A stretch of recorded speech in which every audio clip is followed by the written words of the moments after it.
السلام علیکم دوستو، میں آپ کا میزبان آصف فراموش. آپ دیکھ رہے ہیں ہمارا یوٹیوب چینل خالد وسیم ٹی وی. دوستو، ہم آج ایک ایسی جگہ پہ موجود ہیں. ہمارے ساتھ تاجدار ختم نبوت مسجد اور مدرسہ دارالعلوم عثمانیہ ہے. یہ مسجد اور مدرسہ چوک سرور شہید کے نواح میں ایسی جگہ موجود ہیں جہاں آبادی بہت کم ہے، بلکہ آپ دیکھ سکتے ہیں کہ یہاں ہر طرف ریت کے ٹیلے ہیں.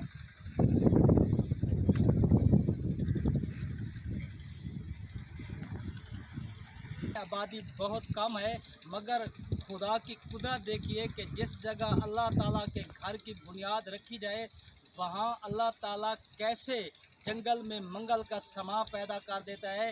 یہاں بھی کچھ ایسا ہی ہوا ہے.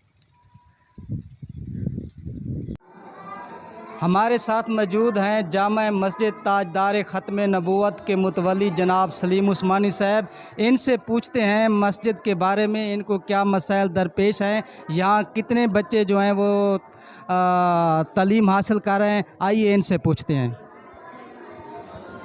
تاجدار ختم نبوت کے متولی جناب پروفیسر سلیم عثمانی صاحب، ان سے پوچھتے ہیں کہ انہوں نے اس ویرانے میں مسجد کی بنیاد کیوں رکھی، ان کو مسائل کیا ہیں، یہاں کتنے بچے جو ہیں وہ تعلیم حاصل کر رہے ہیں. السلام علیکم. جی وعلیکم السلام ورحمۃ اللہ. سر کیسے ہیں آپ؟ بالکل خیریت ہے الحمدللہ. اچھا سر، اس ویرانے میں آپ نے مسجد کی بنیاد رکھی، اس کے پیچھے کیا خیال تھا، کیا وجہ تھی؟ بسم اللہ الرحمن الرحیم. جامع مسجد تاجدار ختم نبوت کی بنیاد آج سے 3 سال قبل یہاں رکھی. اس سے پہلے میرے ساتھ کچھ دوست تھے، ان کے ساتھ میں نے وزٹ کیا 3 جگہوں کا، چک نمبر 582 اور چک نمبر 569، اور یہ جگہ جہاں اب ہم موجود ہیں اس جگہ کا بھی وزٹ کیا. وزٹ کرنے میں محلے کے لوگوں کے ساتھ ملے، جس میں سمیع بھائی گجر ہیں اور ساتھ بابا زین العابدین ایک گجر ہے. تو بابا زین العابدین سے جب ملاقات ہوئی تو ان کے گھر میں 10 بیٹیاں تھیں، اور ایسے سمیع بھائی ہیں بابا ولی محمد گجر، ان کے گھر میں بھی 10 بچے تھے. اور اسی طرح یہ سارے کے سارے جتنے بھی تھے یہ تعلیم سے بالکل دور تھے. ابھی تک قرآن مجید کی تعلیم کے لیے روڈ کراس کر کے وہ بھیجتے تھے کبھی کبھار صبح و شام کی تعلیم میں، لیکن وہ تعلیم کا ان کا مرحلہ مقصد جو ہے نا وہ پورا نہیں ہو رہا تھا. الحمدللہ جب ان کو دیکھا، پھر اس وقت پروفیسر عرفان فانی صاحب اور میرے ساتھ شہر چوک سرور شہید کے اور بھی کچھ دوست موجود تھے، جن کی مشاورت کے ساتھ ہم نے یہاں بالکل ایک ویرانے کے اندر ایک چھپر ڈال کے ہم نے یہ کام پہلے تعلیم کا شروع کیا. کلاس لگا دی 3 سال پہلے. تو جب کلاس لگائی تو اس وقت دوست چلتے گئے، الحمدللہ کارواں اور قافلہ بنتا گیا. تو الحمدللہ آج چوک سرور شہید کی اس دھرتی پر یہ مرکزیت حاصل ہے اس مسجد کو، کہ جس میں 35-30 تک تو ہمارے پاس وہ بچے ہیں جو ہمارے پاس ایک مسلسل کلاس کے اندر موجود ہوتے ہیں، جن میں سے ہم نے ان کے قیام، طعام، کھانا پانی، رہائش اور سارے انتظامات خود کیے ہوئے ہیں. یہ اخراجات جو ہیں مسجد کے، مدرسے کے بچوں کے، یہ کس طرح پورے ہو رہے ہیں؟ جی اخراجات الحمدللہ توکل علی اللہ، اللہ پر بھروسہ ہے. اور باقی دوست ہیں کچھ ایسے جو ہمارے ساتھ اعتقاد اور اعتماد اور اعتبار کے ساتھ چل پڑے پہلے دن سے.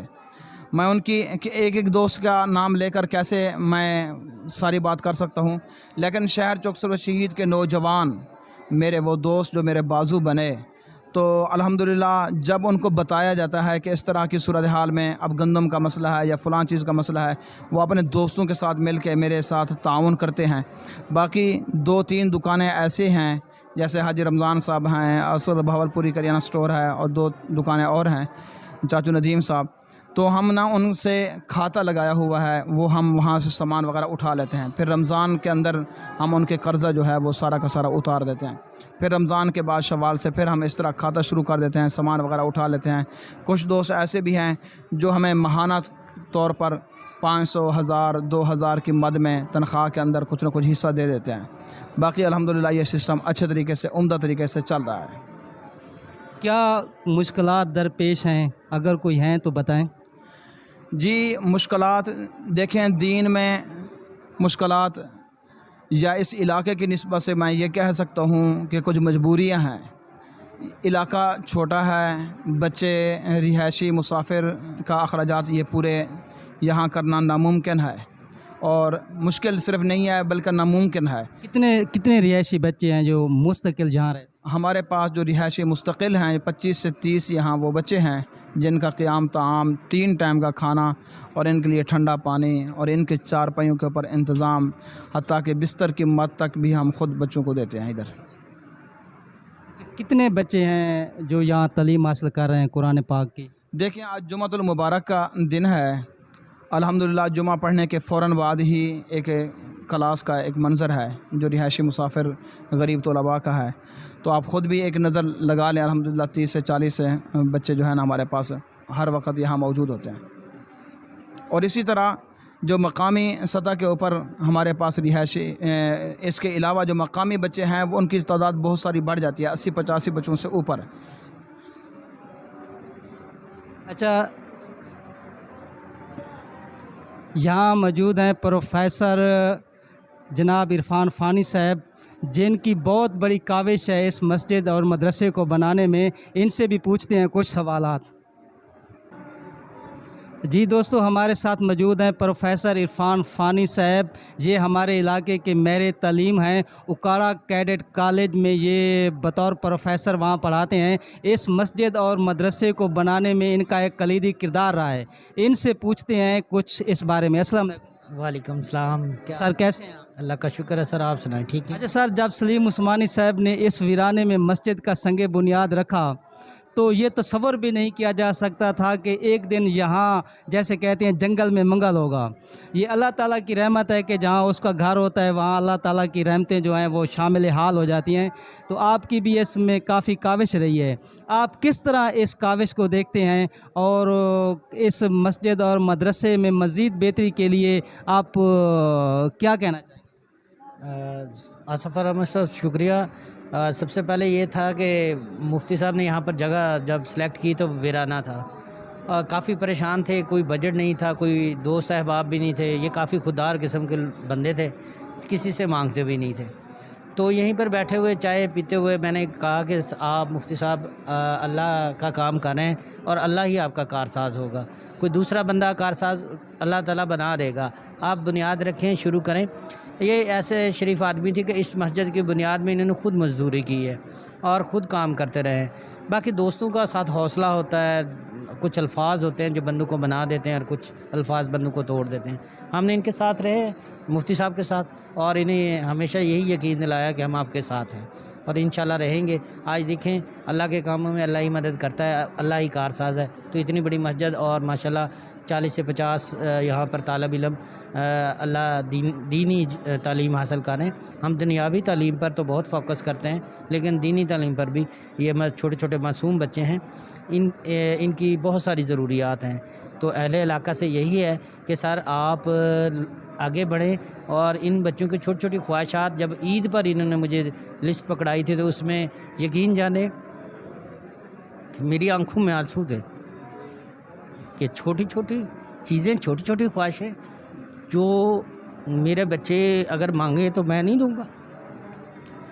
تو یقین جانیں اللہ حاضر ہے، میں ان بچوں کے لیے ٹھنڈے پانی کا بندوبست کروں گا، جتنی میری سپورٹ ہوئی میں سپورٹ کروں۔